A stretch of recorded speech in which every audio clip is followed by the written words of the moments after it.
नमस्ते मेरे प्यारे बच्चों, आप सभी का स्वागत है हमारे YouTube चैनल में। जैसा कि आप सब जानते हैं कि हम लोग बिहार बोर्ड क्लास 6 से लेकर 8 तक की संपूर्ण तैयारी कराते हैं। उसमें आपका अगर किसी भी बच्चे को अपने आसपास में क्षेत्रीय में बूढ़ा भगा या जोड़ घटाव किसी भी प्रकार की समस्या है, मैथ से लेकर जो बच्चे मैथ से डरते हैं उन्हें गारंटी देता हूँ, संपूर्ण गारंटी देता हूँ कि आकर यहाँ पर संपूर्ण रूप से अपनी तैयारी को बेहतर बना सकते हैं, क्योंकि हम लोगों का क्लास स्टार्टिंग हो चुका है और 6 बजे से लेकर 8 बजे तक जितने भी बच्चे आते हैं उन लोगों को मैं सिखाने का मैं प्रयास करता हूं। और उन बच्चों से मिलकर देखिए, मिल जाएगी मंदिर भटकते भटकते, मिल जाएगी मंदिर भटकते भटकते, गुमराह तो बोलते जो घर से निकले ही नहीं। उस शख्स को कोई गिरा नहीं सकता, उस शख्स को कोई गिरा नहीं सकता जिन्होंने ठोकरों से ही चलना ही सीखा है। कहते हैं कि ना संघर्ष ना तकलीफ क्या मजा है जीने में, बड़े बड़े तूफान थम जाते हैं जब आग लगे हैं सीने में। कहते हैं कि ना थके हैं पाँव ना ही हिम्मत हारी है, अभी भी हमारा संघर्ष जारी है। ओके, अगले कुछ बिना कुछ किए जय जयकार नहीं होती, कोशिश करने वालों की कभी हार नहीं होती। एक चुनौती है देखो और सुधार करो, क्या कमी रह गई फिर से उससे प्रयास करो। मतलब कि कहने का अर्थ है कि गिर कर उठना हमारा काम है। अगर मान लीजिए हम आज गिर गए हैं तो कल उठेंगे जरूर, लेकिन हार कर हमें बैठना नहीं है। जो हार गया वो अपनी मंजिल को पिछाड़ दिया। उन लोगों ने, अरे उनसे जाकर पूछिए कि मेहनत क्या होती है, जिन्होंने दिन रात अपने काम करते हैं कि समय क्या होता है। कहते हैं time is money, money is time, मतलब समय ही धन है और धन ही समय है। जिन्होंने अपने समय को अच्छे जगह पर लगाया उन्होंने सक्सेस होकर। हेलो दोस्तों, नमस्कार, आप सभी का स्वागत है हमारे YouTube चैनल में। जैसा कि आप सब जानते हैं कि हम बिहार बोर्ड क्लास 6 से लेकर 8 तक के बच्चों को तैयारी कराते हैं। उसमें आपका हम अपना इंट्रोडक्शन देने आए हैं कि हमारा कोचिंग की क्वालिटी क्या है और हमारे साथ बच्चे क्यों पढ़ना चाहते हैं। पढ़ने का आपका स्टाइल अलग होगा, मेरा पढ़ाने का स्टाइल अलग है। देखिए, हम कहते हैं कि आज हमारा इंट्रोडक्शन क्लास है। इस क्लास में आपको हम बताएंगे कि आपको कैसे तैयारी करना है और पढ़ाई किस लेवल तक करना चाहिए। जैसे कि मान लो हमने एक सवाल और ले लेते हैं, यहाँ से हम सवाल को स्टार्टिंग करते हैं। मान लीजिए हमें वर्ग या वर्ग और वर्गमूल वर्ग या वर्गमूल क्षेत्र को इसमें आपको हम बताने वाले हैं। देखिए, वर्ग और वर्गमूल क्या है। वर्ग मतलब कि कोई संख्याओं को, देखिए उसी संख्या से वापस गुणा करने पर हमें प्राप्त होता है। जैसे कि प्यारे बच्चों हमने कह दिया कि मान लो हमें 2 का वर्ग कितना होगा, तो इसे हम क्या करेंगे, 2 गुणे 2 बराबर कितना लिखेंगे, 4। अभी देखिए यहाँ पर मान लीजिए हमें करना है 3 का वर्ग, तो इसे क्या लिखेंगे, 3 गुणे 3 बराबर कितना हो जाएगा, 9।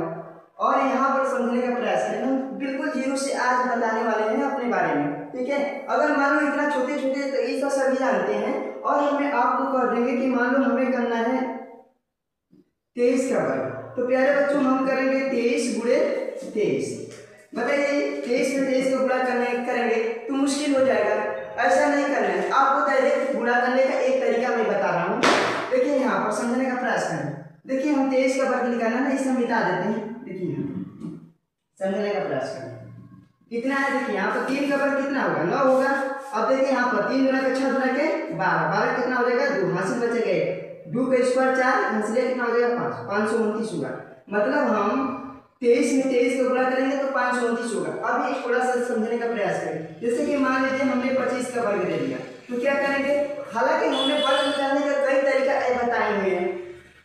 देखिए यहाँ पर 5 है ना, 5 का वर्ग कितना होगा, 25 होगा। और देखिए 2 की अगली संख्या 3 से गुणा कर देंगे, 2 3 6, 625 हो जाएगा।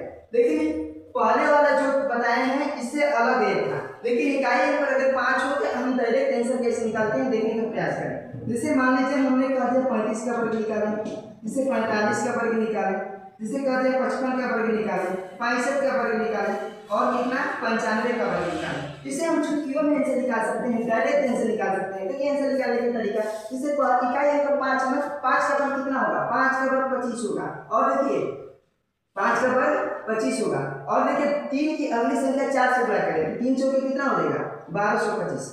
मतलब कहने का अर्थ है प्यारे बच्चों कि हमने 35 में 35 का गुणा करेंगे ना तो 1225 नहीं आएगा। समझ में आया? यहाँ पर देखिए 5 का वर्ग कितना हो जाएगा, 5 का वर्ग 25 हो जाएगा। और देखिए 4, यहाँ पर 4 है ना, 4 की अगली संख्या, 4 की अगली संख्या क्या होगा 5, 5 से गुणा करेंगे तो कितना होगा 4 5 20। बस हो गया मेरे आंसर। जैसे कि यहाँ पर देखिए 5 है ना, 5 का वर्ग कितना होगा, 5 का वर्ग 25 होगा। और देखिए यहाँ पर 5 की अगली संख्या 6 से गुणा करो तो 5 में 30, 30 25 मेरा करेक्ट आंसर है। देखिए यहाँ पर 65 लिखा हुआ है। देखिए 5 का वर्ग कितना हो जाएगा, 5 का वर्ग कितना होगा 25 होगा। और देखिए 6 की अगली संख्या 7 से गुणा करेंगे, 6 7 42, 42 25। यहाँ पर देखिए 5 है ना, 5 का वर्ग कितना करेंगे, 5 का वर्ग कितना होगा, कहेंगे कि 5 का वर्ग 25 होगा, ठीक है। और 9 की अगली संख्या 10 से गुणा करेंगे, 10 9 90 25 हुआ। हालांकि ये सब सिंपल चीजें हैं सर। दोस्तों आपको ये पता होगा कि इतना आसानी तरीके से हम वर्ग कैसे निकाले हैं। एक इकाई अंक पर 5 था, तो अब मानते हैं कि इकाई अंक पर 5 ना रहे तो शून्य रहे तो कैसे निकालेंगे, लोग उसका भी समझ लो, समझिए उसका भी। जैसे कि मान लो हमने कह दिया 10 का वर्ग निकालो, 20 का वर्ग निकालो, मान लेते हैं 40 का वर्ग निकालो, 60 का वर्ग निकालो, 80 का वर्ग निकालो। इसमें देखिए इकाई अंक क्या है, शून्य है ना, शून्य रहता है तो डायरेक्ट में निकालते। पहले 1 का वर्ग कितना होगा 1, अगर 1 शून्य रहेगा ना तो उसे डबल जीरो बना देना, मतलब 1 शून्य रहेगा तो डबल शून्य बना देना। जैसे कि यहाँ पर देखिए 2 का वर्ग कितना होगा, 2 का वर्ग तो 4 होगा, ठीक है। और देखिए 1 जीरो है तो 2 जीरो निकालेंगे, मतलब 20 का वर्ग कितना होगा 400 होगा। देखिए यहाँ पर 4 है ना, 4 का वर्ग कितना होगा 16 होगा। और देखिए 1 जीरो है ना तो डबल जीरो कर देना, मतलब 1600 हो जाएगा, मतलब 40 का वर्ग कितना होगा 1600। देखिए यहाँ पर 7 है ना, 6 का वर्ग कितना होगा 36 होगा, यहाँ पर 36 लिख देंगे और 1 जीरो है तो डबल जीरो लिख देंगे। कोई समस्या है मेरे बच्चों, कोई समस्या है तुम लोगों को? नहीं ना।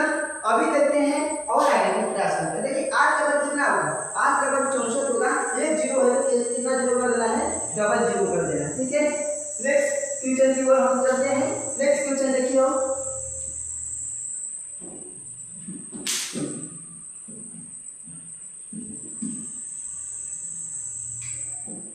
और देखिए मेरे दोस्तों, मान लो हमने कह दिया, मान लो 28 का वर्ग निकालना है, एक लाइन में उत्तर निकालना है तो कैसे निकालेंगे? वर्ग निकालने के कई तरीके होते हैं। देखिए